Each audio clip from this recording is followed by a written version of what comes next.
alimentação eu já vi que já estava realmente sentindo roxo, então o resultado realmente está sendo bastante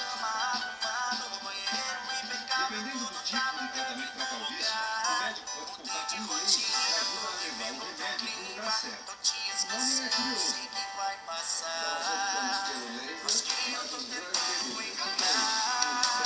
Entrega do remédio no local mais certo.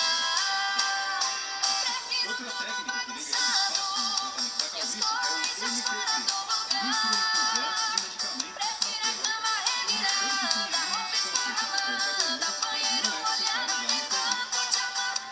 Nós utilizamos uma maquininha de tatuagem, só que em vez de colocarmos tintas, nós vamos usar os medicamentos. Aquele mecanismo de várias agulhas, como se fosse uma tatuagem.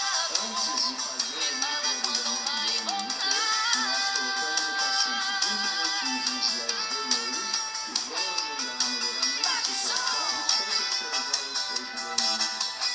É preciso fazer 3 sessões